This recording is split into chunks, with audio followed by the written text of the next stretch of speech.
This is Seoul, a bustling city where people go about their lives peacefully. But then bam!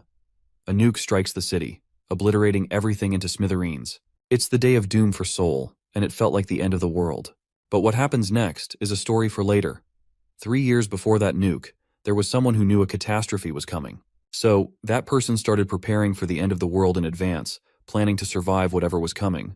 Due to monsters having started to ravage the earth, he knew that an irreversible end was on the horizon, and it was a topic of common conversation everywhere at that time. However, only 2 groups really prepared for the crisis. One was the ultra-wealthy elite, so rich they could buy anything they wanted, always focused on their comfort. On the other hand, there were people with only a limited amount of cash, so their main strategy was to gather knowledge on how to survive. And our protagonist in this story, Park Q, is definitely part of the latter group. So, first things first, he sold off everything he owned and dove headfirst into survival guides like they were the latest binge-worthy show. The first thing he figured out is how to choose the perfect spot for his shelter. After a lot of head-scratching and map poking, he grabbed his marker and highlighted a spot that seemed just right for his bunker. Now, Park had a few must-haves for his dream bunker location. It had to be in a place so sparsely populated that even a herd of lost tourists wouldn't stumble across it. But it still needed to be close enough to the city so he wouldn't feel like he was living on the moon. It also had to be defensible in case of emergencies. And the third, and probably most crucial factor, was his wallet. With his cash flow resembling a trickle rather than a river, splurging on prime real estate was out of the question. So, he had to get creative and stick to a tight budget. In the end, Parky Q chose a secluded forest near the Air Force Base in the suburbs of Seoul. He bought land that was adjacent to a grumpy old farmer's plot, and this stingy old guy went by the name Mr. Kim. With his spot picked out, Parky hired a construction crew who, let's be honest, looked more like a gang of streetwise misfits than actual workers. Nonetheless, Parky managed to gather all the equipment for the job and promised these guys to help them in work.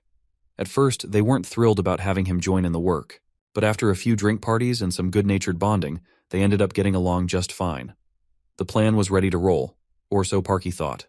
That was until Mr. Kim decided to play the role of the neighborhood grump. He scolded the crew for littering and making noise, and even had the nerve to question whether our boy Park had the proper permits to start construction. Parky had no idea what Mr. Kim's deal was, but he pressed on with the construction anyway. Unfortunately, the old man was like a stubborn speed bump on their plans. Some of the construction workers wanted to take the old man out by force, but Parky told them to cool their jets. He figured he'd handle Mr. Kim himself if things came to a head. Days went by, and Parky's patience was wearing thin. Then one day, while strolling around, he saw something interesting. People from the city were giving Mr. Kim a hard time. It turned out that Mr. Kim's son was throwing a fit because his father had given away priceless land to his daughter. The son was so mad he was practically frothing at the mouth. He yelled at his old man to sell the useless land and even tried to slap him around a bit. That's when Parky stepped in. He gave the greedy son a look that could freeze the hell, and the son decided it was a good time to make a hasty exit. After a few more threats, he sped off in his car, leaving our boy and Mr. Kim to figure things out. After that, both of them sat down for a chat. During their conversation, we learned that our boy's parents had already passed away in an accident. Park advised the old man to just sell his land since it's too much for him to manage alone. But Kim remains quiet for a moment, then reveals that the land he gave to his daughter is also considered worthless, just like the plot Park is working on. But, as fate would have it, a 10-lane road ends up being built right in front of it. And as for this land, he can't sell his current land because it holds special memories of someone dear to him, and he doesn't want to let those memories slip away. After that, he leaves, and for some reason, he never interferes with our boy's construction again. Days pass, and as the seasons change, the day of catastrophe arrives, hitting Seoul unexpectedly. Even out in the countryside, Park is caught off guard by the blast. As the deafening roar fills the heavens and the delayed air raid sirens announce the end of the world, Park realizes that the nightmare is now a reality. As he runs to his bunker, completely out of breath, Mr. Kim comes rushing after him and begs our boy to help locate his son, who is stuck in Seoul. Park has already checked the news on his laptop and has to break the devastating news to Mr. Kim. His son is already gone. Mr. Kim falls silent, unsure of what to do next. Parky tells him that another attack is likely coming soon and urges him to take shelter in the bunker.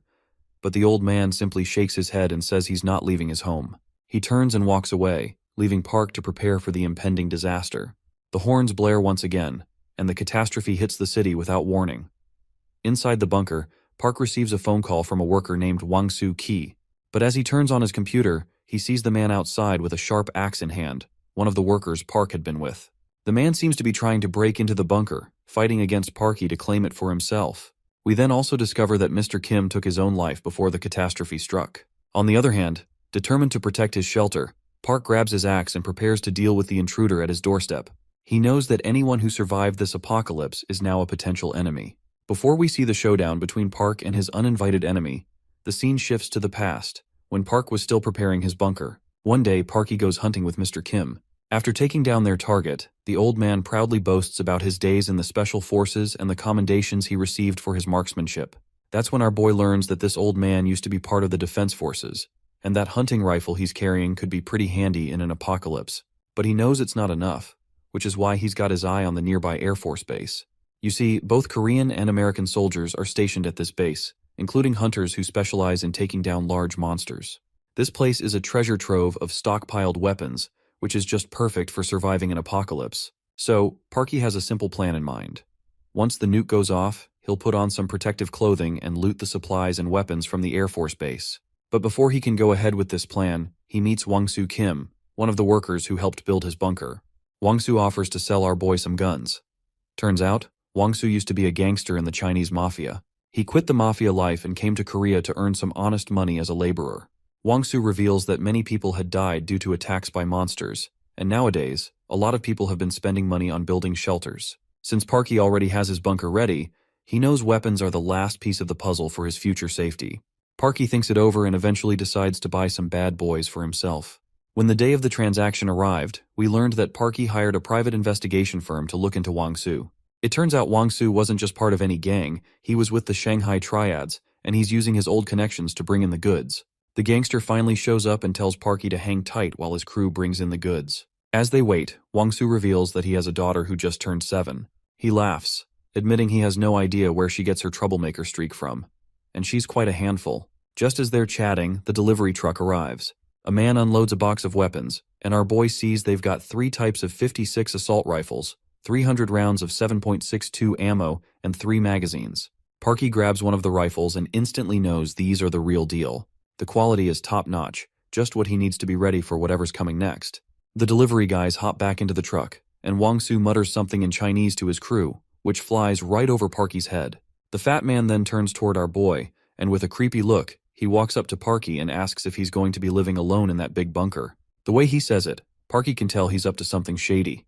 But our boy doesn't get intimidated and simply replies, "Yes, I'm definitely going to live alone." He then further asks the fatty if he has any problems with that. Park can sense something fishy, so he discreetly reaches into his coat and grabs the weapon he's keeping hidden. He asks the hefty guy if he's got any issues with that, but the hefty guy just laughs it off, saying there's nothing wrong. He then tells the hefty guy he's welcome to crash in the bunker if he wants, since he knows exactly where it is located. Wang-Soo just starts walking away, saying there's no need for that. He's heading China to see his daughter once this job is done and probably won't be coming back. He reassures Parky that he'll still get the ammo and magazines once the payment clears. With that, Wang-Soo speeds off. In the present moment, as the horns blare, Park gets a phone call from Wang-Soo. He looks outside and sees Fatty standing by the bunker with an axe in hand. Parky is pretty sure that with the nuking starting, Wang-Soo needs weapons and a place to stay, which makes this bunker the perfect safe haven for him. He eventually picks up the fatty's call, and the greedy hefty guy tells him he's brought the magazines and ammo and has been waiting outside. Hearing this, Parky grabs his axe and heads confidently toward the bunker entrance. Since his enemy has come alone, our boy figures he can handle him easily. When they're face to face, Wang-Soo doesn't waste any time and lunges at Parky with his axe.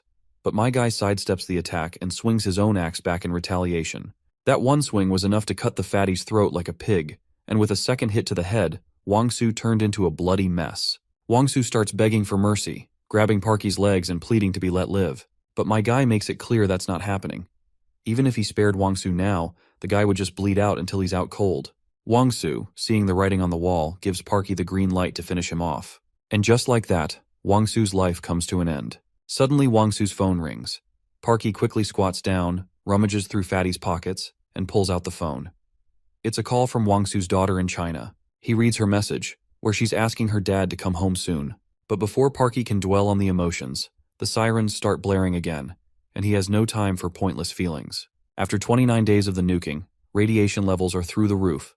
Parky heads to the Air Force base in search of weapons. When he steps inside, He's blown away by the sheer amount of weapons, enough to arm a private army. As he looks around and sees the burned bodies, he realizes that even if Wang Su had survived to see this day, he wouldn't have lived long enough to reunite with his daughter, because no one can survive this messed up place. In the next scene, Parky is fiddling with some limited materials, trying to make toys. He's watching a broadcast on his computer to guide him through it. Turns out, the video isn't from before the war, but was uploaded to an online community called Viva Apocalypse. A rich tech guy developed a satellite network called Galaxy Link, allowing survivors to connect and interact over the internet. As the video wraps up, Parky's attempt at making a toy sheep isn't quite hitting the mark, and it's starting to creep him out. It's been a year since the nuclear war began. The nukes and airstrikes have stopped, but now there's a surge of monsters in various places, and the government is clueless about how to handle it. Normalcy feels like a distant dream, and with the rising number of refugees, bunkers are being attacked more and more. The owners of these bunkers are dropping offline daily, likely due to refugee attacks. Everyone's started to turn on each other, and no one wants anyone near their bunker anymore. The sense of community has dissolved into a mess of distrust and fear. Parky also made a smart move by blocking a guy known as Defender. This guy had recently earned the title of Human Hunter in the community. After the war began, he started posting evidence of his brutal killings, not for fun, but to serve as a warning to anyone who dared to enter his territory. When Park eventually unblocked Defender, he discovered that this guy was a serial killer, hunting down anyone nearby. Around the same time, Parky received devastating news. His favorite user, Non337, who used to post videos of making toys for his kids, had also been added to the list of long-term offline users. It's been almost 395 days since the apocalypse started, and winter has set in. People are reaching out to check if anyone's still alive, but it seems there are more offline members than active ones now. Park has gradually come to accept the fact that many are gone, and he's resigned to the possibility that he might be next. While scouting outside, he spots a few people near his bunker. Chief Hong and the crew who helped build the bunker have turned into raiders, and they've come to pay a visit to their old client. Looks like this is going to be one deadly after-sales service, and Parky is ready to handle these guys with the right payment. Park heads over to one of the drawers and opens it, revealing a stash of weapons and supplies. Among all the options, he picks up one of the most traditional weapons and waits for the raiders in the darkness. The next day, the goons outside are prepped for action, but they're confused to find the bunker doors open. One of them suspects it might be a trap, so Chief Hong tells one of his lackeys to investigate. Two lackeys advance cautiously, and soon discover boxes of cigarettes. The lackey quickly reports back, noting something feels off. Chief Hong asks if they can smell any rotting corpses inside. The lackey starts sniffing around, claiming he doesn't detect anything of the sort, but Chief Hong insists they continue searching carefully. Just then, Parky drops from above and lands a powerful kick on one of the goons, sending him crashing into his own comrade. The other goon quickly starts firing bursts, but Parky quickly throws his trusty axe with precision, hitting the trigger-happy soldier squarely in the face. Before the remaining thug can react, Parky delivers a solid smackdown with his feet, then retrieves the axe. With no sense of sympathy, he raises it high and mercilessly brings it down on his adversary. Meanwhile, Chief Hong is still outside, shouting to see if anyone is in the bunker. Hearing the commotion, Parky decides to step outside. Outside the bunker, the bearded goon, worried about the lack of response from his comrades, decides to get inside. But before he can enter, Chief Hong tells his buddy to use tear gas bomb to flush out our boy outside. On the other hand, Parky isn't surprised by Chief Hong's clever tactic. But still, as resourceful as the chief might be, Parky is always one step ahead. Parky quickly slams the bunker door shut, leaving the thugs outside bewildered. Chief Hong, realizing that tear gas might be the key to flushing Parky out, decides to search for the ventilation system. Since he helped build the bunker, he knows that if they can drop tear gas through the vents, it will be game over for Parky. However, Parky has anticipated this move. He grabs his rifle and heads toward a hidden passageway, a secret route he constructed himself after the initial construction was completed. As Parky emerges from the other side, he silently chuckles to himself, knowing that these fools have unwittingly walked into their own death.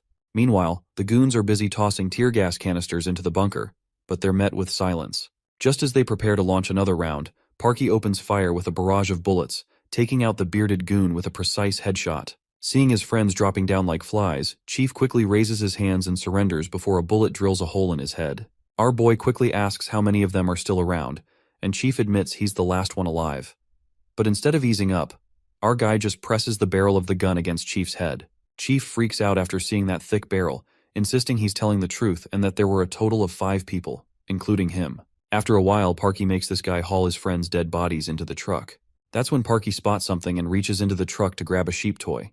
It's probably made by someone whose toy-making videos Parky used to watch. It doesn't take Parky long to realize that these thugs must have killed that toy maker. He slams Chief with the gun and demands he starts talking, and quickly asks what the hell happened to the owner of the doll. Chief tries to brush it off as a misunderstanding, but Park's not in the mood for excuses.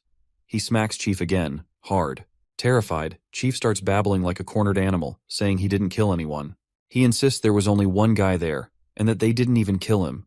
He was already dead by the time they arrived. Park tells Chief to take him to the spot, and after a tense 30-minute drive, they finally arrive at Anon 337's bunker. There he is, lying dead on the floor, clearly the work of someone named Defender. The shot that took Anon down keeps echoing in Park's mind. He's pretty sure Defender is behind this mess. As Park looks at the dead body, he remembers Defender's posts about his victims. He plans to use all that information to figure out how these people were tortured, why they were targeted, and what kind of attitude Defender had toward them. Chief then raises his hands again, asking if he can leave now that he's done what he was told. But Parky just aims his gun at him, causing Chief to recoil in fear. He quickly starts babbling about having kids and how they'll be left fatherless if anything happens to him. But Park makes it clear he's not letting any raiders live, especially since they know where his home is. As for Chief's sob story about kids, Park tells him it's one of the lamest excuses he's heard 1,000,000 times before. With that, he pulls the trigger, adding another corpse to the pile before heading out. After months of hardcore winter, the warm days finally arrive. For someone living in a bunker, these days are a special treat. You can forget about worries like fuel consumption and just bask in the sun, making every breath feel like heaven. But of course, relaxing in a post-apocalyptic world still comes with its risks, and Park can clearly see a drone hovering around, keeping watch. There's also a buzz about a user named Dongtan Mom, who lives solo in a high-rise building in southern Gyeonggi province. He reveals that he is being watched by a drone sent by the raiders. Dongtan Mom keeps a survival journal documenting all the raider activity, and since he can't really defend himself, he made a threat in his postscript saying he'd consider taking out the nearby Dongtan area if the raiders tried to mess with him. This post not only shared info on the raiders but also pissed off the nearby Dongtan survivors and raiders. For Parky, the post was a bit worrying. You see, the raiders' tactics are changing, and they might have accounts on the forum, which means information that could save someone might also put others at risk. That day, everyone learned a tough lesson. If you can't fight back, you won't survive. So, people started forming their own communities to gear up and protect themselves against the enemy. Parky is a bit of an anomaly among everyone. His thoughts are pretty different from the rest. He figures you might be able to stop raiders once or twice, but the real issue is human selfishness. Groups tend to make you more noticeable, and it's all over once a large force shows up. Armed conflict should be a last resort. Staying hidden is what really matters. In that sense, the area Parky picked is perfect. It's a desolate piece of land where raiders and wanderers have no reason to hang around. Plus, there's a pack of mutated wild dogs that keeps most people away. No one would dare set foot here out of fear. In the nearest downtown area, there were rumors of radioactive zombies, but a survivor apparently dealt with them using a sniper rifle. Parky knows that no enemy force lasts forever. Take these raiders, for example. They're keeping an eye on him with that drone while he's just chilling under the sun, soaking up the sweet sunlight. But then, Parky suddenly vanishes into thin air. The raiders have no clue where he went. As they frantically search the area, they spot another person on the drone's feed near the military area. This woman appears to be American. One of the raiders excitedly tells his buddies they've found their prey, but chaos quickly erupts. The wild mutated dogs in the area start attacking, and the raiders become the prey. In the commotion, one of the raiders in a car hits the gas pedal hard, leaving their friends behind. Suddenly, a corpse falls onto their windshield, obscuring their view. They crash into a nearby light pole, and the impact leaves both raiders in a bloody mess. As the monster outside peers into the wreckage, it takes a vicious bite out of one of their heads. It's been the 458th day of the apocalypse, and news about the raiders of Gyeonggi province has gone viral. This news is a week old already, and it was around the time Dongtan Mom's post had just started to fade from everyone's memory. Then Dongtan Mom posted again, and it's a real surprise to our boy Parky. At first, he thought it was just another attention-seeking stunt. In the post, Dongtan Mom revealed that he's actually in danger this time. He admitted that he lives in Gwangyo, not Dongtan, and that there are at least 5 people at his door. He's begging anyone nearby for help and says that if no one comes to save him, he's going to blow the entire place up. Most people thought it was just another troll post because Dongtan Mom had already been labeled as an attention seeker in the community. No one responded to his plea. When the raiders finally broke into his room, Dongtan Mom was in tears and, true to his word, blew up the entire place. The serial killer defender also posted about a massive explosion near Gwangyo, wondering if that annoying attention seeker, Dongtan Mom, is finally dead for real this time. Parky sees this post and figures Defender might be hiding around Gwangyo. He takes note of this, but he's also got another problem. A soldier mommy who took down his drone with a single shot. Parky heads outside to check out the area near his bunker. He recalls when that sniper lady took out one of the raiders with just one shot. Seems like this lunatic sniper has turned our boy's neighborhood her hideout. While inspecting the scene, Parky notices a puncture where the missed bullet hit. Given the distance between the dead body and the bullet mark, it's clear she didn't give the raider much time to run, and it feels as if she was shooting out of necessity, not choice. The reason Parky is visiting this new neighborhood, where he's never interacted with anyone before, is because of the soldier lady there. Her hair, uniform, and weapon all point to her being an American soldier. When the war started, the US intercepted most of the nukes headed their way to show off their strength as a mighty nation. In reality, they had their own problems, so they recalled all their overseas troops and focused their firepower on stopping the monsters coming through the fissure which appeared in the sky. Parky's worried that if this soldier were to try to reclaim the Air Force base and start searching the area, it could cause him some serious problems. He'd rather avoid a fight with a trained soldier, but he's prepared to defend his territory fiercely if she tries to invade. He'll never let anyone threaten his home. Parky kept an eye on her daily and figured out her routine. He noticed that the gunshots usually stop around the same time every day, which he figured must be when she goes to sleep. This makes it the perfect time for him to approach the building. The main entrance is barricaded, so the quietest way in is to infiltrate from a middle floor of the building next door. After leaping through the neighboring building, Parky hooks himself onto a balcony. If his grip slips, he's a goner. So he takes a deep breath and makes the jump, landing safely on the floor. He quickly pulls out his gun and moves cautiously through the building. He doesn't spot anyone around, but he stays alert as he continues his way up. Parky cautiously opens the gate and sees someone under the blankets. He figures she must be sleeping, but turns out he's wrong. The woman is standing right behind him, and she quickly tells him in English to lower his weapon. Parky raises his hands, realizing she was a step ahead and had been waiting to ambush him. As he contemplates his next move, she reminds him again to drop his weapon. Parky quickly complies, knowing from the sound of her voice that she must be holding a long-barreled weapon, not a handgun. As soon as he drops his weapon, he turns and retaliates. The woman starts firing, but Parky ducks down with godly energy and grabs the barrel of her gun and deflects the bullets, causing them to ricochet off random objects. He then swings his knee and lands a brutal hit to her leg, cracking her bones, which leaves her growling in pain. She collapses to the ground, trying to reach for the weapon, but Parky kicks her hard in the thighs and demands she stop moving. Parky doesn't forget to apologize for being so harsh with a foreigner, but he explains he had no choice. He initially just wanted to scout out how many people were working with her and then leave. But when he stumbled upon her weapon storage, he realized it would be a huge problem if raiders got their hands on it. He reminds her that she should have just kept a low profile if she wanted to survive, but she brought this on herself. Suddenly, the woman shouts for someone to stay back. As Park turns around, he sees another girl, a child who appears to be the woman's daughter. Well, Park finds it hard to believe there's a kid involved. The woman, on the other hand, grits her teeth in agitation and quickly retaliates, making Park recoil in surprise. Just as the woman sits on her feet, Parky quickly aims his gun at her before she makes a move. But in a surprising turn of events, she completely ignores him and dashes toward her daughter, hugging her tightly. Parky almost expected her to grab that weapon and start shooting, but it turns out she's not a bloodthirsty lunatic after all. It becomes clear she's just desperate and overwhelmed, stuck in a foreign land and trying to protect her daughter. Parky kicks the gun from her hands and decides to speak in English, telling her that he lives nearby and advising her not to shoot around if she wants to survive. It seems the little girl understands Korean more or less, so she translates Parky's words to her mother. Then, she looks up at Parky and asks if he has any medicine.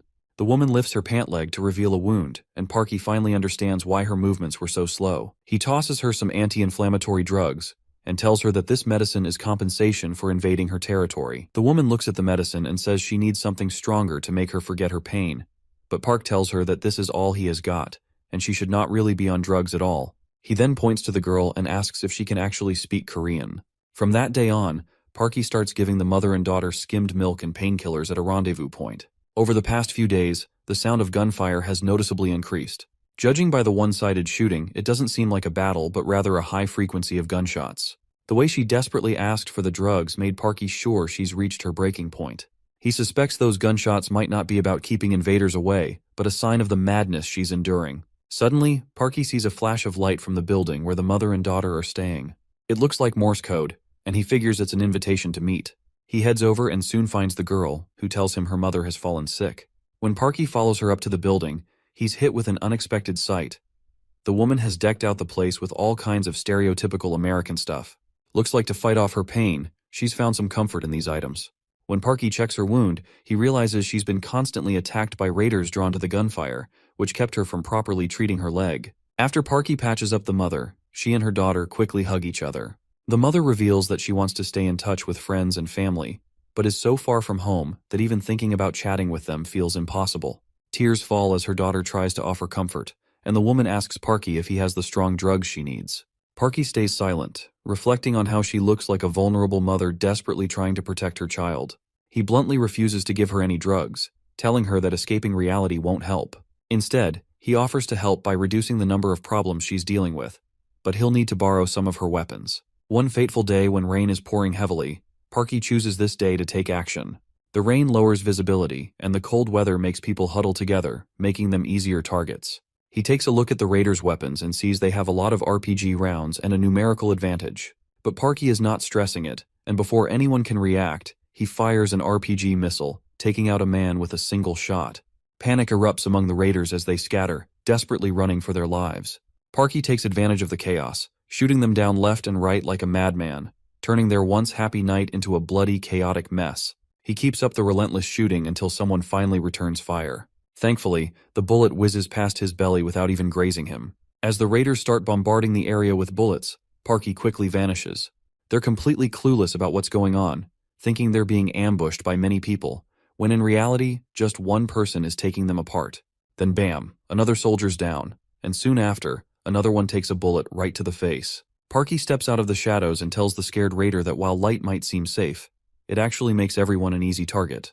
With his axe ready, he moves in, and the guy just tumbles over. As he's staring down his own death, Parky swings the axe and sends him off to wherever he deserves. After cleaning up the raiders, Parky invites the woman and her daughter to his bunker. The curious girl asks why the toilet's sitting out in the open, which gets Parky a bit riled up, who simply tells her to stick close to her mom. But the girl keeps poking around the drawers, and that really gets on Parky's nerves. Nonetheless, once he's patched up her leg, he tells her he followed the video instructions, so she should be good to go now. But even after getting treatment, the lady still feels uneasy. Parky can tell she's still hurting.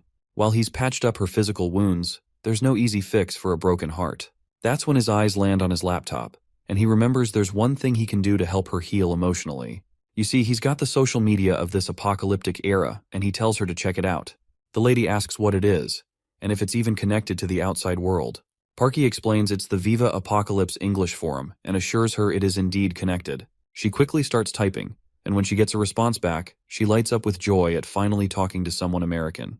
It's a small but meaningful connection for her. As time goes by, they hit the second Christmas after the apocalypse. A former game developer has created a hit tree decorating game. Parky's tree is empty because he's not very well known, but the trees of more popular users are decked out with comments and decorations. The tree we see now belongs to Defender, and everyone in the comments is calling him a cold-blooded murderer. This only puts a faint smile on Parky's face. Suddenly we hear the voice of that little girl trying to contact our boy through a walkie-talkie. The girl reveals that her mother, Rebecca, is sleeping, and she wants to borrow Parky's laptop later to count down to the new year with people in America. Earlier, when Rebecca and Sue first visited, they shared their names. Rebecca introduced herself and her daughter Sue. When they asked our boy about his name, he did not give away his Korean name, and told them to call him Skeleton because he would rather avoid mispronunciations by Americans. Since that day, Sue has been calling him Skeleton. When she wishes him a Merry Christmas, he feels a warm glow and responds with the same enthusiastic Merry Christmas, wishing them safety. As Parky looks at his empty tree, the system announces that an ornament has been added by someone named John Neenan. This name rings a bell for him, which surprises him because he didn't expect to see it again. Before we dive deeper into this, let's rewind about 4 years when our hero has just started making his bunker. Back then, Parky learned about the internet community of doomsday enthusiasts known as Viva Apocalypse. It operated through a dedicated satellite server, accepting all kinds of information about the apocalypse, even illegal stuff. Anonymous users from around the world contributed to it, making it the largest apocalypse forum, or so Parky was told. He now regrets spending money to join this community, as there's nothing worthwhile other than watching a bunch of wealthy users throwing money around. The only reason Parky joined the community was because he didn't know where to start with his apocalypse preparations, and he now regrets not investing that money into his bunkers instead. Just as he's looking around, something catches his attention. It's the username John Nennan, and this is the first time he encountered this user who provided valuable information on the use of dummy bunkers. The benefits of these bunkers for long-term survival are huge. You can connect them with your main bunker for surveillance, use them to engage potential intruders, and even rig them with C4 to handle any break-ins with a simple press of a button. The more Parky dives into John Nennan's posts, the more he finds them useful. The survival philosophy this man shares aligns closely with Parky's own thoughts, and it's clear that Nennan's thinking is even more advanced. Parky's curiosity about John Nennan just reaches its peak, and he digs deeper to uncover his identity. He discovers that John Nennan's emergence was like a new star igniting the community, known for his exceptional insights across various fields. There were plenty of speculations about who he really was, but Nennan eventually responded in a formal manner, where Nennan showed his hunter's license card. You might also be curious about these people known as hunters. Well, a decade ago, strange phenomena called fissures appeared around the world, bringing monsters through. To combat this, world governments established branches to handle the threat, and these specialists were known as hunters. It looks like our boy was also part of this hunter team, which explains his exceptional combat skills and why he's not just some random high schooler, although it is just my speculation. You see, the identities of top-ranking hunters were considered state secrets, and they're elite professionals with serious qualifications. From John Nennan's license, Parky can tell he's not at that top level, but his posts have earned him credibility with a wealth of knowledge rivaling that of professionals. As Nennan gained popularity and influence, he also attracted some haters who tried to undermine his posts. Despite their weak attempts, Nennan's reputation remained intact. Unexpectedly, John Nennan responded to the trolls, which shocked Parky. When Nennan revealed his face, it caused a major backlash, and everyone turned against him. It turned out he was a D-rank hunter, the lowest rank for a hunter, which was a significant letdown for those who had built him up as an elite figure. Parky can't figure out why John Nennan had to reveal his face. He could have kept posting anonymously, but John didn't stop there. He continued sharing information and even set up an offline meetup. On the day of the meetup, Parky also went to the designated place, where John Nennan greeted everyone with a warm smile and revealed his real name, Sang Hyo Gu, and he is currently working as a hunter. At the meetup, 10 people showed up, including Parky. John Nennan, who was on a diet, told the waitress to serve food for 9 people.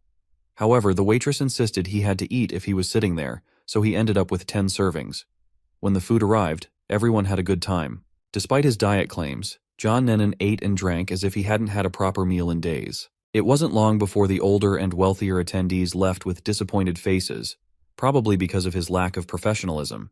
As Parky sits there, the blonde starts talking, saying there's going to be a war soon, and China is likely to start it.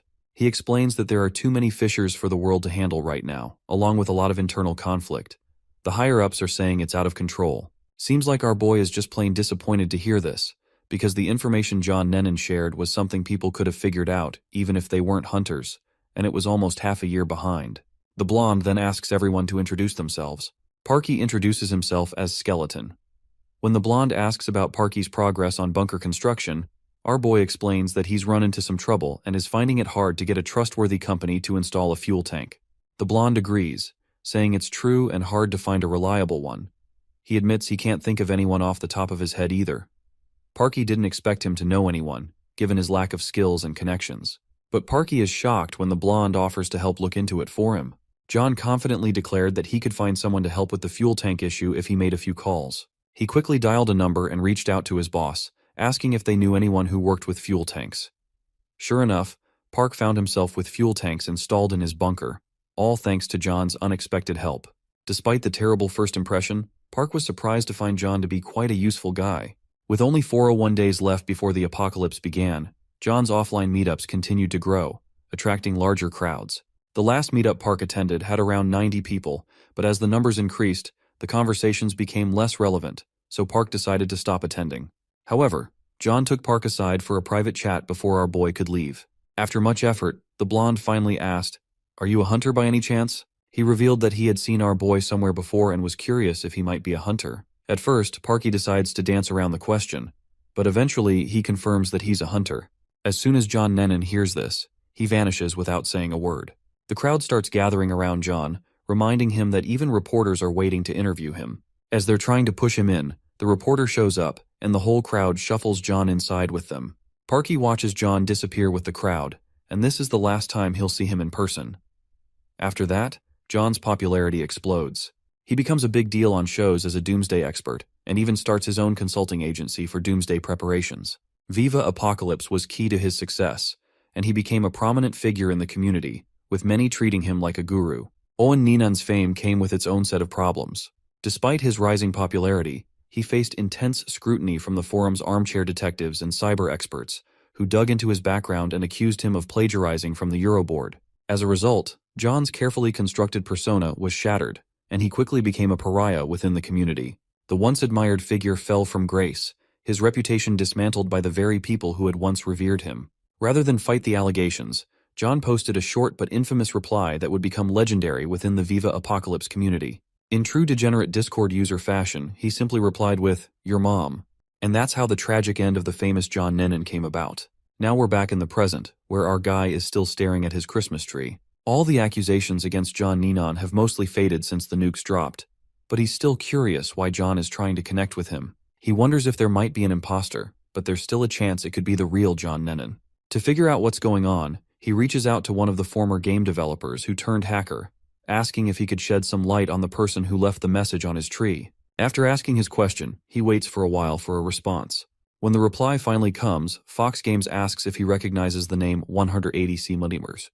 But our guy has never heard of this name before, and he certainly does not want to meet someone unexpected. A bit later, a broadcast comes on, telling everyone it's a message from the National Committee for Overcoming the Crisis. They're saying that even in a world that's pretty much toast, having a nation still counts for something. Countless lives have been lost and many cities reduced to rubble, but the committee has managed to re-establish the National Emergency Management Agency before the upcoming election. Director Sang-Hoon Lee, who's in charge of disaster rescue, is reportedly still alive and committed to rebuilding Korea. Even so, Parky knows this doesn't mean there's a ton of hope left. It's only a matter of time before things might go completely sideways. Still, he packs up 3 days' worth of rations and water and decides to head out. He wants to make the most of the state's resources while he can. After all, setting up near a city was part of the plan from the start. With that, he's all ready to head out and visit the city of Seoul. After a year and a half since the apocalypse began, seeing his beloved city in ruins hits him hard. He's feeling a mix of nostalgia and melancholy, seeing everything torn apart. There's also a bit of relief in seeing that some people are still hanging on. As he walks through the city, he sees rescue soldiers burning piles of bodies, turning them to ashes. He makes his way to the building where the National Committee for Overcoming the Crisis is based. Once inside, he faces the receptionist and straight up tells her he's there to see Director Sang-Hoon Lee. To make things smoother, he flashes his hunter license and lets her know he's Gyu Park from his military academy days. With a smile, he wraps it up, hoping she'll get the message to the director. Here's the lowdown of this organization. The National Committee for Overcoming the Crisis, or NCOC for short, is all about managing and restoring the country. It's made up of Korea's military, administration folks, and former graduates from the Hunter Military Academy. The one running the show is Sang-Hoon Lee, a former hunter and the current disaster rescue director. When our guy arrives, the receptionist tells him to hang tight while she contacts the director. But he figures the director probably won't meet him anyway, so he decides to sneak in while she's distracted. Just as he's about to make his move, an officer approaches him. The officer reminds our hero of the current frontline situation, with battles heating up and every able-bodied person needed to defend the country. Park just sighs and flatly refuses, reminding the man that he's already retired. You see, Park has a pretty good grasp of the situation on the front line. Given the nature of this war, quality is way more important than quantity. Instead of just picking anyone like they used to, the military now wants healthier individuals for recruitment. But to him, it's all moot, since in the end, it feels like they're just sending people to their deaths, and he's got no intention of marching toward his own demise. The officer quickly reminds our guy that he's a former hunter, so how come he is turning the offer down? Hearing this, Park facepalms in frustration and asks if the director sent him, but the officer says no. It turns out it was committee member Daram Kim who made the request. This name takes him by surprise, and he never imagined Daram Kim would be part of the committee. We flash back to the past, where we see Daram Kim and our guy together. Our boy is comforting her, urging her to keep pushing and reminding her that as long as they produce results, she'll be forgiven. Back in the present, our guy finally meets the lady from the committee. She greets him, but he shows no emotion. So, she cuts straight to the chase and tells him she needs him to take part in a monster hunt.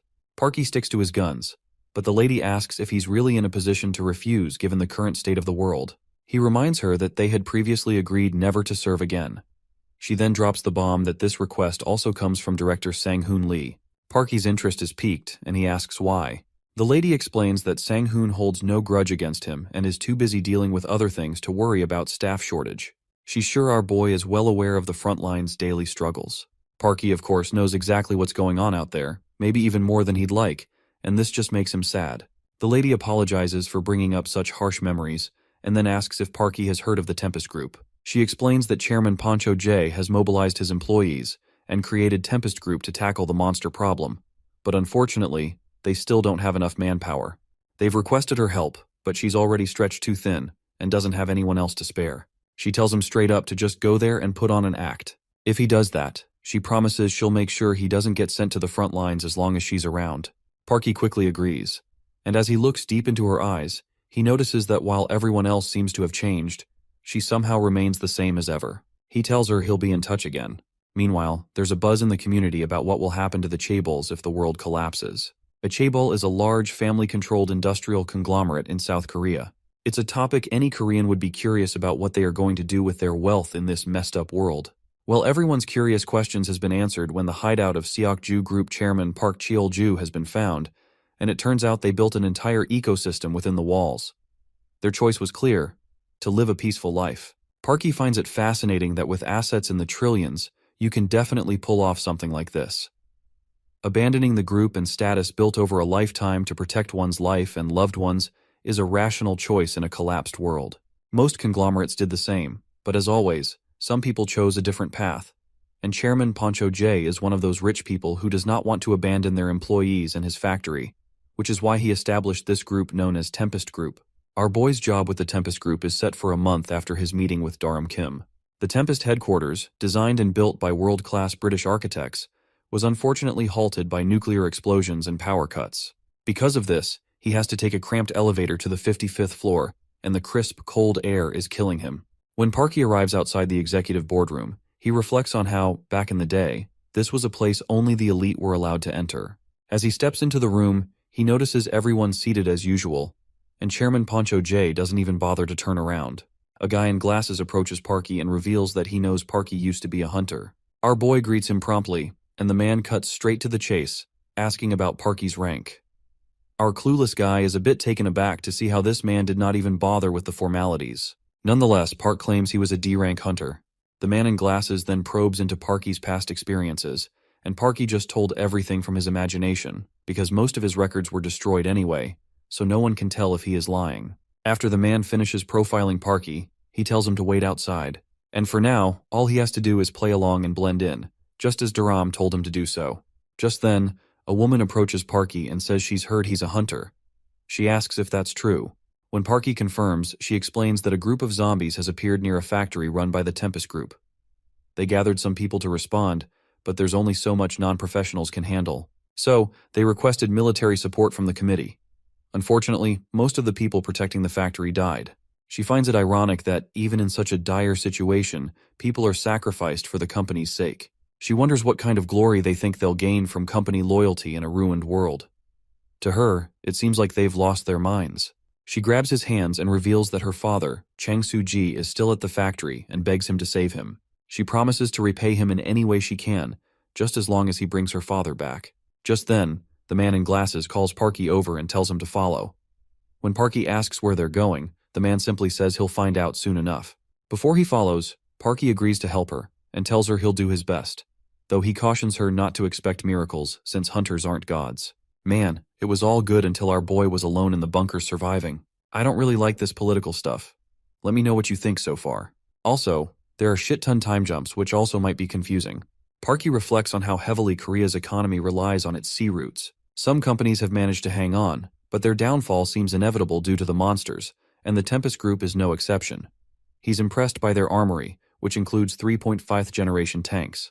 It's clear that when the ultra-wealthy decide to build a personal army, they don't hold back.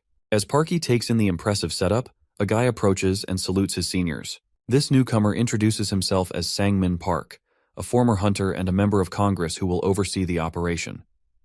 Parky finds it intriguing that he's in Congress and not even over 40. It makes sense though, being a hunter is a hot resume item these days, which is why Sang-min probably got elected as a member of Congress. Once everyone gathers around, Sangmin Park proposes deploying all their troops right from the start. But then someone points out that there are thousands of zombies at the factory and mentions that Sangmin was the one who had pushed back this operation by a month. Sangmin explains that the delay was strategic. According to their research, zombies have a limited lifespan. They keep using up nutrients while they're active and can only last about a month. So, the zombies at the factory should be starving or close to it. The necromancer-type monsters won't be much of a threat without their zombie minions, and they should be able to handle it with their tanks. Everyone is impressed by this insight into zombie lifespans. They then turn to Poncho J, the Tempest Group chairman, and ask for his take. Poncho J thinks for a moment and says that as long as they deal with it quickly, he doesn't mind at all. Well, Sangmin Park comes across as a really convincing guy, and even Parky finds it impressive how easily he's won over all these salarymen. Then Sangmin turns to Parky and asks for his thoughts on the plan. Parky takes a moment, then bluntly says he thinks they're off the mark. This clearly irritates Sangmin, but Parky continues, explaining that when zombies are about to starve, they enter a state of hibernation to lower their metabolism. While it's true zombies will die without nutrients, the factory has been receiving a steady supply of fresh human flesh. Therefore, Parky believes they need to come up with a different plan. You see, Parky doesn't care if the current plan fails and everyone ends up in trouble. He'd rather not be blamed for it later. He's determined to draw the line now to maintain his tranquil, zero-responsibility, reclusive life. He also disagrees with deploying tanks because zombies are sensitive to sound and smell. Using tanks would basically ring the dinner bell for them. Plus, sending in all the troops doesn't seem like a smart move either. All these truth bombs from Parky are clearly getting under the Sangmin's skin. He is feeling agitated and smugly reminds Parky that no one needs his information from some online encyclopedia. But before he can finish his rant, Parky cuts him off coolly, saying that 90% of a battle is in the planning. And if they're going with a trash plan like this, there's no hope for anyone. Sangmin is finally pushed to his limit and asks Parky if he's looking down on a member of Congress, cursing him out for his trash talk. Parky stays as calm as ever, not giving a damn about someone who's all talk. He's already managed to convince Changsu-ji, and that's what really matters. The woman from earlier was his daughter, and Parky's priority is saving her father. He puts a hand on Sangmin's shoulder and tells him he's received a request from his daughter. When Parky gives the signal, Sangmin should make a quick exit. Because, well, he knows that the mission is going to be flopped, and he should not lose his life needlessly. The day finally arrives when stubborn Sangmin executes his flawed plan, and it turns into a complete mess. Zombies swarm everywhere, tanks get overrun, and machine guns can't keep up. Sangmin is about to crap his pants, yelling at his soldiers, but it's clear they're screwed. The monsters coming out of the portals are just too huge for the tanks to handle. As soon as a deity-like monster shows up, Parky tells Changsu-ji this is the signal, and he should make his quick exit, since humans aren't cut out to deal with these beasts yet. After the mission, Parky checks back in with Doram Kim. She gives him props for playing the part, and is pretty sure this will knock some sense into the chairman for going with flawed plans. She then mentions that the chairman wanted to meet with Parky, and wonders if he has any idea why. Parky isn't quite sure either, but he's pretty certain that chairman wants a replacement for Sangmin Park, who came up with such a dangerous plan. When Parky finally meets the chairman, he greets him promptly. The chairman reveals that he's looked into Parky's career and is very impressed. There are even rumors that the prestigious Sang-hoon Lee couldn't hold a candle to Parky, especially considering Parky had the legendary saviors Hanmin Kaf and Haye-in Na on his squad. The chairman then asks Parky if he's interested in joining him. Parky already knew much of this, so he quickly puts his cutlery aside and stands up to leave. However, the chairman continues, explaining that he's determined to reclaim the factory.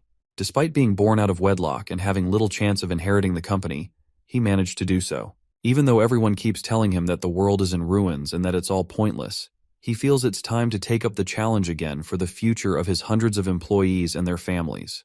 That's why he can't give up and is desperate to find any method to defeat these monsters.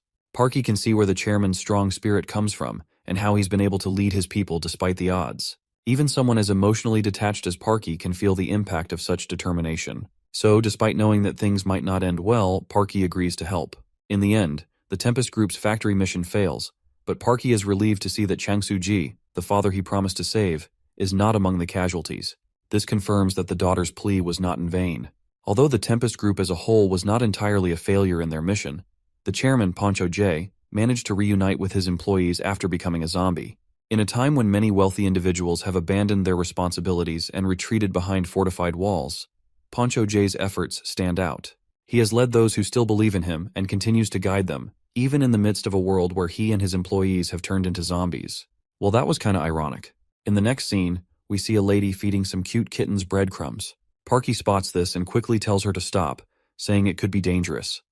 The lady doesn't say anything, just gets up and starts walking away. Parky explains to us that a lot of accidents come from preventable mistakes. He calls it the cat mom incident, which is a bit of a warning sign for him. He goes on to say that it might sound crazy now, but back when the Chinese government was still in existence, South Korea had to send out a hunter unit to deal with monsters coming from China. The monsters were linked to these gates. When the gates first showed up in India, it was a disaster, and soon, other countries in Southeast Asia and China were hit hard too. Korea was next on the list. While he was in China, Parky caught an overgrown sewer rat, which led to discovering weird mutations in creatures near the gates. And this was called the mutation phenomenon. That's why he's concerned that feeding these overgrown kittens could lead to trouble. The lady just shrugs it off, saying there's nothing to worry about, even though Parky had warned her every time he saw her while scavenging. Since she wasn't listening, he decided to let it go, hoping she'd learn the hard way. But he still hoped nothing bad would happen. Just as he's thinking about this, he gets a transmission from Kim Durham. Parky's face twists with annoyance because he really doesn't want to take on another government job. He grabs his head and asks why she's calling. She explains she has one more favor to ask, but Parky reminds her that she promised never to ask him to work again. The lady apologizes and says this situation is urgent. She promises it'll be the last time and assures him he won't be doing a third-party job like he did with the Tempest Group. She tells him there's been a mutation outbreak near the Air Force Base where he's stationed. As soon as Parky hears this, he knows his hunch about not feeding those cats was spot on. The lady reports that several mutated stray cats from the gate have attacked residents in nearby apartments. Although casualties haven't been confirmed, the survivors are too scared to come out. Parky bluntly refuses, saying he can't hunt mutants anymore because he lacks the skills, desire, and equipment. The lady tells him he'll be teamed up with an expert, and when Parky asks who, she reveals it's a hunter who now works as a freelancer. The next day, Parky meets the freelancer, Baek Sung-hyun. Parky introduces himself as a former hunter sent by the council for support. Sung-hyun quickly realizes Parky must be Park Gyu from the legendary 13th class, and mentions he's also a graduate from the same school. He's surprised to see Parky here for this kind of job, but Parky prefers to avoid discussing that part of his past. They head over to the scene, which is all smeared with blood but oddly devoid of bodies. Sung-hyun explains that he scouted the area and was attacked out of nowhere. The mutants fled after taking a few hits, as they're still essentially just cats at heart. In Parky's mind, he's pretty impressed with Sung-hyun. Hunting mutants solo is no small feat, because only someone with serious skills and guts can pull it off. Parky figures Sung-hyun must be at least an A-rank hunter, or at least that's how he'd rate him based on his skills. Sung-hyun then mentions he had those mutants on the ropes. He was about to finish them off with a final C4 when someone stopped him. Thanks to that intervention, all those cats bolted, and now finding them again is going to be a pain. Parky has a pretty good guess about who that person might be, and sure enough, we see the same woman calling out for her kittens. Parky watches from the sidelines, certain that if she's calling them, those cats will come running. And just as he imagined, the cats appear at her call. The soldiers exchange looks, load their guns, and prepare to surround both the cats and the woman. Parky doesn't waste a second. He starts laying into the cats with a hail of bullets, and the poor woman screams and cries as her beloved kittens are torn apart. Despite her desperate pleas, Parky keeps up the relentless assault, the mutated creatures dropping left and right. At this point, the woman's grief turns into anger. She rushes in front of the cats, trying to protect them. Just as our guy stops shooting upon seeing the woman standing before him, the freelancer throws his C4. Right before it explodes in her face, the scene transitions into her past. She was once alone and lost, but those same cats found her and led her to safety in a rundown place. She lived with them, finding solace and shelter in their company. Those happy memories contrast starkly with the present chaos as the C4 detonates, obliterating everything in a massive explosion. Parky gives Sung-hyun an annoyed look, clearly disturbed by his cold, detached approach. Sung-hyun just offers a faint smile and shrugs. In this world, he says, we can't afford to indulge in unnecessary emotions. As the arc wraps up, the scene shifts to a plane gliding through the sky. Parky, watching it from his bunker, reflects on how he's been seeing these planes more often lately. Inside his bunker, he's whipping up a batch of delicious noodles. He muses about how people need entertainment, and it's not just a luxury but often becomes a tonic for weary souls. For him, that entertainment comes from Viva Apocalypse. While the forum's initial purpose as an information hub has faded, it has evolved into a sanctuary for true doomsday enthusiasts who survived the apocalypse. Isolated from the outside world, it's become a high-quality community where people share their daily lives and find comfort. It functions much like old-school online communities, where you can post, comment, and like things. Posts that get a lot of likes are featured in the Best Bulletin Board section. And not to brag, but Parky, who under his skeleton persona has made it to the Best Bulletin Board. Parky's rise to fame on Viva Apocalypse came from his clever and restrained write-up about his encounter with Chairman Peng Ho-jae. His knack for intriguing storytelling and the sheer novelty of meeting a chaebol chairman helped him gain a bit of recognition. Around this time, a new post sent the community into an uproar: the announcement of the 7th Hope Lottery. This lottery was organized by the National Committee and was given alongside wages to workers. The drawing was held every 3 days at designated locations. Instead of just hard labor, the lottery added some fun, making it increasingly popular among public workers. The prizes ranged from basic ration items and slightly rare daily necessities for 2nd to 5th place. But the first prize was the real game changer, which was an apartment allocation voucher. These apartments were not just any living spaces. They had self-sufficient systems for electricity and food, and top-notch defense facilities. Their luxurious specs were reminiscent of the hideouts of the ultra-wealthy, stirring immense excitement among the community. People were drawn to the idea of escaping their cramped, unpleasant bunkers, even if only for a few days. The lottery quickly became a hot topic, as everyone dreamed of the chance to live in one of these coveted apartments. And finally, the real winner showed up on the forum, someone with a nickname that had 9 M's, so people just called him M9. Parky remembered seeing this guy at past offline gatherings of the John Neenan community. Back then, M9 was just quietly grilling meat, not making much of a splash. But after winning the lottery, his post blew up with both admiration and jealousy. It was like the reward got to his head, and he started acting all high and mighty, looking down on everyone like they were ants. His new attitude turned the community against him, and people were furious. Parky is skeptical, though. He couldn't understand why, in a time when even simple repairs depend on public labor, the National Emergency Committee would build such fancy apartments just for a lottery winner. He is pretty sure Korea does not have the resources to just hand out something so extravagant to pacify the public. So Parky decides to reach out to Kim Daram after a long while. When Parky calls Kim Daram, he says he has a question about the Hope and asks if the government is really building apartments to give out to the public. Kim Daram explains that the Hope is basically a mirage. She tells him they're moving to Jeju soon and will all be there by next spring at the latest because there's no more hope for Seoul. That's why Parky has been seeing so many airplanes lately. She warns him not to discuss this with anyone else, as it's supposed to be highly confidential. Parky realizes the reality is even harsher than he imagined. It seems the capital city is being abandoned. Even though he's not in Seoul, living in the bunker feels odd. There's no real distinction between day and night, and the same monotonous meals and worries just keep piling up. Still, he feels a bit relieved that he's not in Seoul and won't be left to die alone. Parky looks again at the post from the lottery winner and wonders if he should share what he knows, even though Daram specifically told him not to reveal anything. He figures that if he exposes the truth about the Hope and the national reconstruction being just a bunch of hot air, his post would trend instantly. In the end, he decides to keep quiet, letting the abandonment of Seoul continue. Instead, he focuses on some organic farming and purchases an indoor cultivation kit. After buying it, he throws a bag full of goods at the seller, asking if this will cover the payment. He's trying to trade cigarettes, and the seller quickly agrees. Well, in this post-apocalyptic world, cigarettes are more valuable than gold to smokers. While the workers are lined up for their daily rations and rewards, a commotion breaks out nearby. A few people are looking down on those waiting in line, clearly feeling superior. One woman points out to the rowdy bunch that she doesn't get why they're acting so high and mighty since they're living off the same rations as everyone else. As the troublemakers walk away, a guy fills Parky in on what's going on. He explains that these people are Hope's prospective residents, and they've been causing a stir lately. They started forming their own groups and now act like they're part of some privileged class. Suddenly, a woman announces that today's ration distribution is over. The people in line complain, saying they still haven't gotten their share.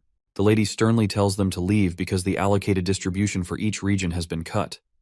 The crowd isn't having it and protests, saying they'll end up dead without rations. Meanwhile, the truck holding the rations speeds off, leaving the angry mob trailing behind. Seeing the distress and chaos, Parky realizes how people are being toyed with in the name of hope. Without hope, their lives feel meaningless, so the government gives them fake hope just to keep them hanging on a bit longer. Eventually, Parky drops the final bomb on the community, revealing that the hope is just a bunch of bull and will never be built. It's all just a mirage. As soon as people hear this, they become sad and even more distressed. Man, this series is wild. It's like a collection of random life snippets from our boys' experiences, with no real continuity. The next scene jumps back to the past, where our boy finally resigns from being a hunter. One of his friends yells at him, asking why he's leaving and reminding him that it's going to be really tough without him. He begs him to come back, promising to talk to the authorities and get him a break. He just needs to endure this one time, and things will surely get easier. But our guy lashes out, asking how his friend can be so sure the situation will change. He points out that by holding on and staying, he's trapping his subordinates in this living hell, making it impossible for them to escape. Ever since that day, anyone who's been to the battlefield knows everything is basically over. So, he tells his friend not to stop him from quitting. Finally, Kyungmin decides to stop pestering him and just says it's raining heavily outside, so he should grab an umbrella. Kyungmin's frustration is obvious, and Parky can hear the edge in his voice. As Parky heads out, he tells his friend to make sure to survive in this hellhole as well. Since he left his comrades behind, Parky has been living solo, surviving in his bunker. Even though he's made it this far, his thoughts haven't changed. He's convinced that human extinction can't be stopped. The overwhelming despair, the shivers, and that feeling of absolute hopelessness haven't faded. All his efforts now are just desperate tries to hang on a little longer. As he's browsing the community, a guy named Keystone mentions there are earthquakes in the southern part of Paju. This brings back memories for our boy, because Paju was the first area in the country where a gate appeared. If you feel localized earthquakes near a gate, it usually indicates the emergence of a giant species. While grabbing his bicycle, he thinks about how the National Defense Committee must be in shambles right now. The destructive power of a giant species is like a natural disaster to humans. It can't be physically stopped. Fortunately, they're vulnerable to Earth's environment, so they start to decay as soon as they emerge from the gates. The bigger they are, the faster they collapse. So, it's best to anticipate their path and avoid them, like dodging a typhoon. Just as he steps out of his bunker, a bright, blinding light catches him off guard for a moment. He's sure he needs a forecast to avoid danger in advance. Inside the headquarters of the National Defense Committee, chaos reigns. Employees are frantically rushing around, as if a disaster is about to hit. Among the frenzy, our hero Parky is struck by how much more chaotic the place is than he expected. A guy bumps into Parky, spilling papers everywhere. Parky quickly helps him gather the paperwork, and the employee, grateful but in a hurry, rushes back to his duties with the papers in hand. While Parky was picking up the papers, he had noticed that a kraken-type monster is expected. It's one of the more common giant species, usually taking the form of an octopus. But when it feels threatened, it transforms into an armored form. The dangerous part is its death ray, which can penetrate everything in its path and disintegrate any living organisms into nothingness. When the kraken-type monster popped up near Tokyo recently, it wiped out over 50,000 people before it decayed onto Nagano Prefecture. Now it's heading right through Parky's area. If he hadn't spotted it, he's pretty sure he'd be toast. He sees a lady up above who tells him to evacuate because the kraken's path is close to his bunker. Well, Parky doesn't need any extra nudges. He's already aware of the danger. He rushes back to his bunker and grabs his supplies to evacuate. He then remembers the lady's warning and decides it's crucial to alert the community as well. So he posts a detailed warning about the kraken-type monster and the need to evacuate. But his post barely gets any attention, leaving Parky to wonder if his warning isn't enough to make people sit up and take notice. He stretches his arms and decides it's time to evacuate, because he's already done all he can. Before heading out, he catches a transmission from Sue, who tries to catch up with our boy. But he drops the usual chit-chat and tells her to grab their Jeep truck, get her mother in it, and evacuate as soon as possible. Unfortunately, she breaks the news that their car broke down, and the engine's not working, and they're stuck. This raises serious concerns because the building where Sue and her mother are is north, right in the path of the kraken-type monster. There's no time for a rescue, and with the monster heading that way, there's nothing Parky can do to help, and doesn't want to risk his own life either. He advises them to head as far south as they can. Sue agrees, and before the transmission ends, she warns him that heavy rain is expected tomorrow and wishes him good luck. It breaks our hero's heart that in this apocalyptic world, letting emotions sway him is a luxury he can't afford. He remembers a time when his friend advised him to take an umbrella because it was going to rain. That was when he resigned from being a hunter, and his friend probably died while fighting. With that memory in mind, Parky makes a snap decision. He tells Sue to hold on and not to cut the transmission. He promises her he'll be there in 30 minutes or less, and instructs her to get ready with her mom and wait for him. He quickly opens up the inventory where weapons and other supplies are stashed. He needs weapons because a pack of mutant wild dogs lives between his place and the building where that mother and daughter are living. If he wants to get to them fast, he's got to go through these mutts. No room for detours. So he grabs his gun and gets ready to plow right through. He hops on his ATV and charges straight into the pack of mutant dogs. With one hand on the wheel and the other aiming his gun, he starts taking them down like they're just watermelons at a carnival shooting game. He's hitting with such precision that these monsters are losing their heads like they're water balloons. It's a bit of a juggling act, though. Trying to keep an eye on the road while aiming is like multitasking in a circus. He then reflects back on his days as a hunter. He used to be part of a team where roles are usually split into three: the support guy who fries enemies from the rear with heavy weapons, the spotter who coordinates from mid-range with tactical assistance and covering fire, and the assault who tackles monsters head-on at the front line. Our boy has always been the assault, ripping through monsters with the help of his teammates. But right now, he's flying solo and has to juggle both fending off mutant wild dogs and maintaining speed. Just as he's about to reach the target building, he spots a creature perched above. Taking a closer look, he realizes it's the leader of the wild pack. With a howl, the leader summons a whole horde of monsters that quickly surround his ATV. Despite this, he keeps shooting left and right, trying to fend off the monsters. But the leader and its minions are relentless, and he can't take down the leader from this distance with just his pistol. Then, a wild dog slams into his ATV, nearly throwing him off balance. As he regains control, he looks back and realizes the mutant leader is using its minions to toy with him, making him the prey in a twisted hunt, kind of like how humans hunt animals. The leader communicates with its pack in a guttural foreign language, and our guy's taken aback by how this beast is directing its underlings with howls. But as soon as the beast charges, he opens fire, putting holes in the monster while keeping his speed up. He switches to his other gun, starts shooting again, and after a few sharp turns, he manages to shake off a few of the dogs. But the leader beast is still hot on his tail, and he's running low on ammo. Just as another wild dog leaps at him, a devastating shot rings out from nowhere, blowing the beast's head apart and sending it crashing to the ground. Well, it's Rebecca, with her godly sniping skills, saving the day once again. Looks like our guy was worrying for nothing, since this is Rebecca's sniper territory after all. Anyway, as more wild mutant dogs show up, he asks Rebecca for a hand, promising they'll be done in 3 minutes. He starts swinging his axe, slicing through the monsters like they're cucumbers. Rebecca takes aim and starts obliterating the monsters in her sights. Meanwhile, the leader beast just stands above, watching its minions fall like bugs. It's clearly pissed, but when our guy glares at it, the beast quickly leaps away and vanishes. The mother and daughter arrive just in time, and the girl gives our guy a heartfelt hug. He tells them they need to get out of there fast. They hop onto the ATV and zoom away, with the sun beginning to rise. The little girl, captivated by the beautiful sunrise, stands up and points at the horizon. But it turns out that dazzling light isn't from the sun. It's actually the dying remnants of a kraken-type monster shimmering brightly even from this distance. It looks like the monster's finally done for.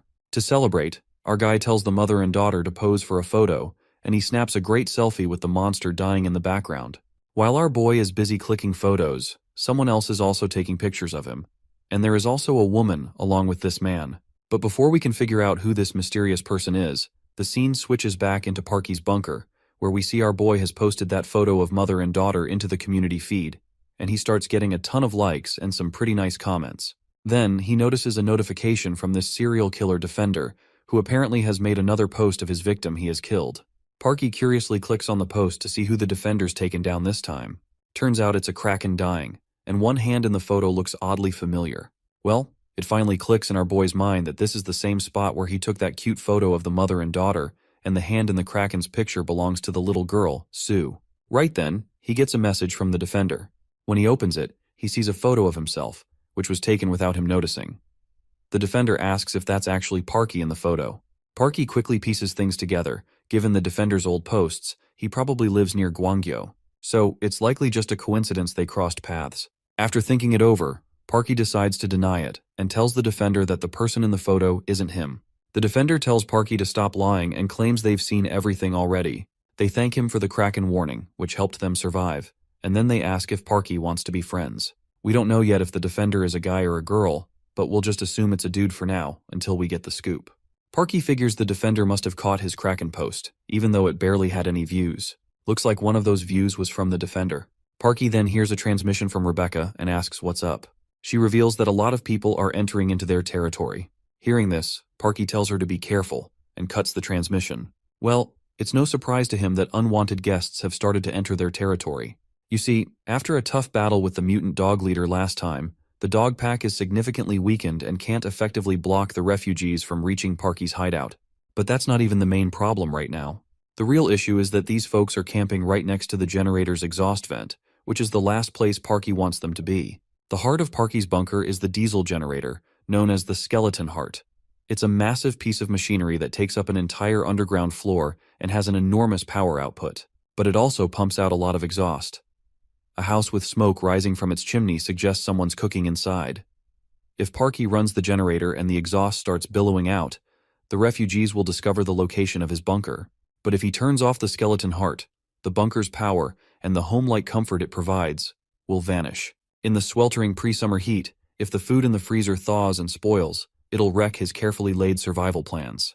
Given that the refugees don't seem like a group of raiders, Parky decides to try solving this through dialogue. As an old man with white hair is telling everyone to set up their base, Parky shows up with his gun and tells him this is private property. He suggests it might be best if everyone just left. The old man's eyes lock onto Parky's big rifle. A woman behind him pipes up, saying that in a crisis, it shouldn't matter whose land it is. But the old man shuts her down and tells Parky not to worry. He says they're from the pioneering team and even flashes a pioneering permit. Parky thinks this pioneering corps sounds familiar. He remembers an article he saw in the community. The government had moved a bunch of people to major cities for urban reconstruction. When that didn't pan out, the so-called unnecessary people were dumped on the outskirts under the name of the pioneering corps, mostly older folks. In short, as the capacity to accommodate people in the destroyed cities dwindled, those left behind were dumped on the outskirts under the guise of being pioneers. Even though they're not raiders yet, Parky still tells them they've got 3 days to clean up and move out. The old man gets fired up and insists they're state-sanctioned people. Parky reminds him that the state they're talking about doesn't exist anymore, so there is no need for them to stick to the law and stay here. But 3 days pass, and as the next day dawns, there's no sign of them leaving. The old man makes it clear that he won't leave without orders from headquarters. He further explains that if they move out of their designated pioneering area, their rations for their families still in the city will be cut off. They just want to stay for a few weeks. Then an older woman steps in and starts begging. She pleads that everyone here is an unfortunate soul abandoned by their families due to their age and expelled by the country. She insists they mean no harm, and even puts something in Parky's hand as a gesture of goodwill. Eventually, Parky gives in to their demands. His bunker is now dark, hot, and humid, and he's at a loss for what to do. He even considers killing them all, but he doesn't want to harm innocent people without a reason. So, he turns to his laptop, hoping to figure something out. He posts on the Viva Apocalypse community, explaining his predicament, how he can't use the generator because of the refugees outside. At first, the responses are pretty lackluster. But then, Defender sends a message, reminding Parky that these people are potential looters. If their supplies get cut off, they'll likely come after him first and won't hesitate to kill him. Defender advises Parky to strike first to ensure his survival.